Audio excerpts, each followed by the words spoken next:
Kailangan daw ng 450 billion pesos kada taon na pondo para maipatupad ng todo ang universal healthcare ayon sa Department of Health. Kaya rekomendasyon ng isang mambabatas, ilipat na lang doon ang pondong inilaan sa flood control projects. Balitang hatid ni Tina Panganiban Perez.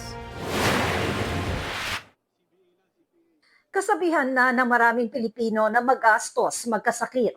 Kaya nang depensahan ng Department of Health ang hinihingi nitong 320.5 billion peso budget sa Kamara, sinabi nitong maraming programa para wala na o kakaunti na lang ang babayaran ng mga pasyente sa mga DOH hospital. Halimbawa, pinalawig nitong Hulyo ang zero balance billing na dati ay para lang sa pinakamahihirap.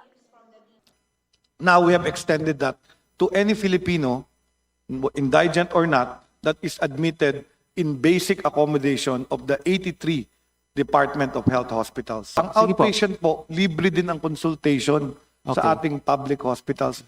Ang ibang laboratory, libre din po. Kabilang sa pondo para sa Zero Balance Billing Program ay galing sa budget ng PhilHealth.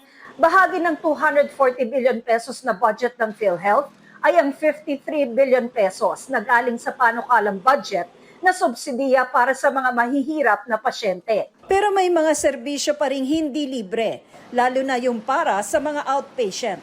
Ang support ng PhilHealth nasa 25 to 29% lang nung total gastos sa isang pasyente, sa isang Pilipino.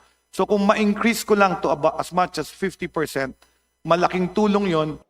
Pero 450 billion pesos kada taon ang kailangan ayon sa Health Department para maipatupad ng todo ang universal healthcare.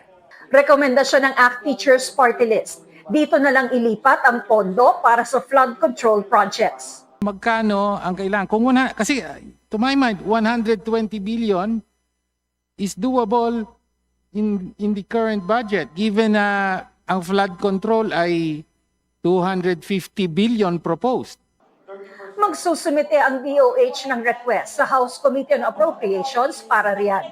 Sinusubukan naming hinga ng reaksyon ng DPWH na nagpapatupad ng flood control projects. Nauna nang sinabi ng Pangulo na ibibito nito ang panukalang budget ng Kongreso kung maiiba sa hinihingi ng ehekutibo. Nakalatag na yan sa National Expenditure Program, bagamat pinarerepaso ngayon sa DPWH ang pondong hinihingi nila, katuwang ang Budget Department para matiyak na walang nakasingit o doble. Tina Panganiban Perez, nagbabalita para sa GMA Integrated News.